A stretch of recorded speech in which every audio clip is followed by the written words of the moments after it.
दरवर्षीप्रमाणे यावर्षी सुद्धा श्रीराम शोभायात्रा समितीतर्फे भंडारा नगरात गुढीपाडवा ते श्रीरामनवमीपर्यंत विविध धार्मिक व सांस्कृतिक कार्यक्रमांचे आयोजन समितीद्वारे करण्यात आले आहे।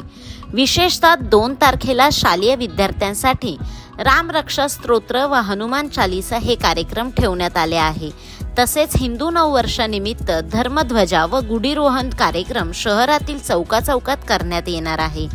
5 तारखेला सुप्रसिद्ध गायक कैलास खेर यांचा कार्यक्रम विशेष आकर्षण असेल। हा कार्यक्रम माधवनगरच्या भव्य मैदानात होणार आहे। सोबतच विविध धार्मिक कार्यक्रम व श्रीरामनवमीच्या दिवशी प्रभू श्रीरामांची भव्य शोभायात्रा शहरातून निघणार आहे। या काळात नगरातील सर्व बंधू भगिनींनी आपल्या घरावर गुढी व भगवा ध्वज उभारून नववर्षाचे स्वागत करावे व समितीतर्फे आयोजित कार्यक्रमांमध्ये जास्तीत जास्त संख्येने सहभागी व्हावे असे आवाहन समितीद्वारे करण्यात आले आहे। आपण सर्वांना जय श्रीराम। दरवर्षीप्रमाणे यावर्षी सुद्धा श्रीराम शोभायात्रा समितीतर्फे या रामनवमीला गुढीपाडवा ते रामनवमी या पूर्ण नवरात्रीत समितीद्वारे विविध धार्मिक तथा सांस्कृतिक कार्यक्रमाचे आयोजन करण्यात आलेले आहे। विशेषतः विशेष आकर्षण म्हणून आम्ही नवपिढीसाठी 2 तारखेला सकाळी 7 वाजता गांधी चौक इथे सामूहिक श्रीराम रक्षा स्तोत्र आणि सामूहिक हनुमान चालीसा पठण हे कार्यक्रम ठेवलेले आहेत, ज्याच्यात मोठ्या प्रमाणात शहराचे आणि शाळेचे विद्यार्थी सहभागी होणार आहेत।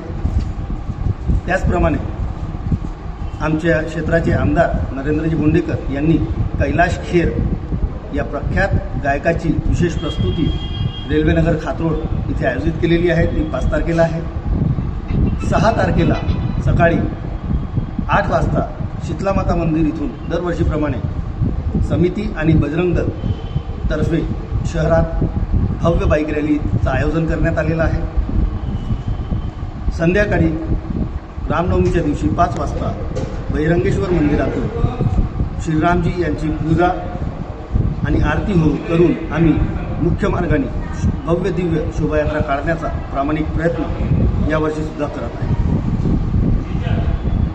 यावर्षी श्रीराम शोभायात्रा समिती भंडारा याचे अध्यक्षपद पदाचे दायित्व मला देण्यात आलेले आहे।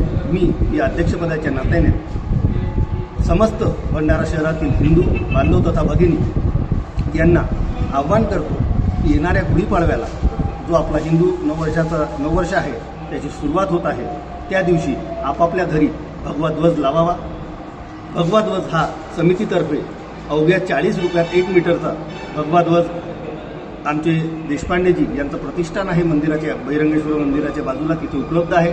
ज्या हिंदू बांधव आणि भगिनींना जर शक्य होत नसेल भगवा ध्वज घेणं तर माझ्या प्रतिष्ठानामध्ये MY मार्केटिंगमध्ये ते मी यावर्षी अध्यक्ष या नात्याने निःशुल्क वाटणार आहे। पण शहरात जे येतात लोक, बाहेरचे लोक येतात, आपल्या घरावर प्रत्येक हिंदूंनी झेंडा लावावा या हिशोबाने झेंडा लावावा की बाहेरचा येणारा व्यक्ती या शहरात किती हिंदूचे घर आहेत हे ओळखू शकतो। पुन्हा एकदा समस्त हिंदू बांधव तथा भगिनींना येणाऱ्या हिंदू नववर्षाच्या हार्दिक शुभेच्छा। जय श्रीराम।